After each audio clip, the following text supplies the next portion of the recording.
नमस्कार दोस्तों। एक समय ऐसा था जब कौवे सफ़ेद हुआ करते थे। एक समय ऐसी घटना घटी कि कौवे की संपूर्ण जाति काली हो गई। कौवा जाति काली कैसे हो गई, इस किंवदंती के माध्यम से जानते हैं। एक समय एक ऋषि ने कौवे को अमृत लाने का आदेश दिया और साथ में यह भी कहा कि वह अमृत को स्वयं ग्रहण नहीं करे। ऋषि ने कौवे से कहा कि यदि तुमने अमृत का पान कर लिया तो तुम कठोर दंड के अधिकारी बनोगे। कौवे ने ऋषि को इस बात की स्वीकृति दी। कौवा अमृत की तलाश में उड़ गया। कौवा 1 वर्ष तक अमृत की तलाश में भटकता रहा। 1 वर्ष पश्चात अमृत की तलाश पूर्ण हुई। अमृत देखने के बाद कौवे के मन में अमृत पान करने की लालसा जाग उठी। अब उससे सब्र नहीं हो रहा था और अमृत पान कर लिया।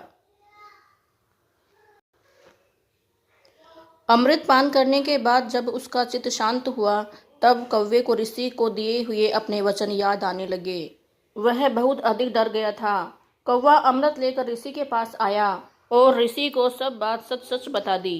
कौवे की यह बात सुनकर ऋषि को क्रोध आ गया और कौवे को श्राप दिया कि तुमने अपनी अपवित्र सोच से अमृत की पवित्रता को नष्ट किया है।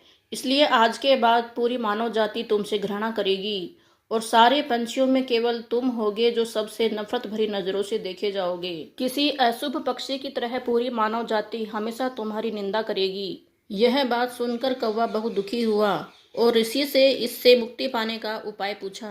तब ऋषि बोले, तूने अमृत का पान किया है, इसलिए तुम्हारी स्वाभाविक मृत्यु नहीं होगी, कोई बीमारी भी नहीं होगी। भाद्रपद के महीने के 16 दिन तुम्हें पितरों का प्रतीक मानकर आदर दिया जाएगा।